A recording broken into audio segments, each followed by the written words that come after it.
So, ayan guys, welcome back sa ating YouTube channel at sa ating Facebook page. At kung bago ka pa lang dito, nag-upload ako dito ng mga video tutorials about sa mga basic troubleshooting sa pagre-repair ng mga laptop at ng mga printer. At nag-upload din ako dito guys ng mga video tutorials na related sa ICT na talagang pakikinabangan nyo. Kaya huwag kalimutan mag-like and share at subscribe na rin at follow para maging updated kayo lagi kapag may mga bago tayong mga videos. Bali ngayon, i-share ko lang sa inyo mabilisang tutorial lang to kung paano ba tayo mag-rename ng mga printer natin, lalo na kapag marami tayong ginagamit na printer, kasi lalo sa mga printing industry, kasi hindi lang isang printer yan ang ginagamit nila, iba't ibang printer yan, maliban sa mga may cord, mayroon ding mga cordless yan. So isa rin ako sa mga gumagamit ng maraming printers, kaya nalilito ako kapag magpiprint ako. Bali, ang ginagawa yan ay kailangan nating i-rename dahil mayroon din akong printing shop dito guys. Dahil yung printer ko ay meron akong dye ink, meron akong sublimation ink, at meron din akong pigment ink. So, nakakalito lalo na kapag pare-pareho yung model ng mga printer natin. Bali, ngayon i-share ko sa inyo paano natin i-rename yon.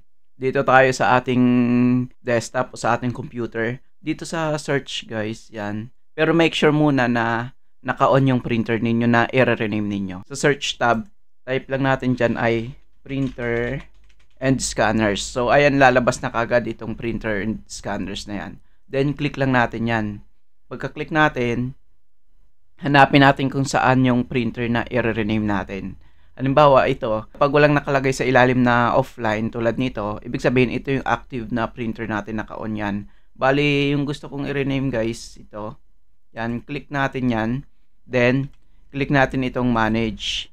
Pagka-click natin manage, dito tayo sa printer properties. Pagka-click natin yan, ito yung printer ko. Kung makikita niyo Epson L110 series yan. Kahit na ang printer ko ay Epson L120 or 121 dahil gumamit lang ako ng drivers na L110 para magkaroon ako ng mga paper options. Bali kung may printer kayo na Epson L120 or L121, magtataka kayo kapag magpiprint kayo, walang mga other options ng papel doon. Gagawa ko ng panibagong tutorial dyan para kung paano mag-install ng ibang drivers. So, ito i-rename na natin yan. Epson L110, lalagyan ko na lang yan siya ay pigment ink. Kasi itong active ko na printer ngayon, ang inon ko ay pigment ink. So, yan, pigment. Ayan lang, pigment. Then, click lang natin itong okay. Ayan, so exit na natin. Tingnan na natin kapag mag-open tayo ng documents tapos magpiprint tayo kung nandoon na yung options na yon. So, open tayong Microsoft. Ayan. Try natin i-print. So, ito mapapansin niyo guys, oh. May dalawang ready. Ito yung ready na to. Ito yan siya, isang printer lang yan siya. Epson L110 kasi na-detect niya rin yung driver nito. Then, mayroon ding itong Epson L110. Ito yung dinagdag ko. Kasi itong Epson L110 na driver, kaya niya pagganahin itong Epson L120 or Epson L121.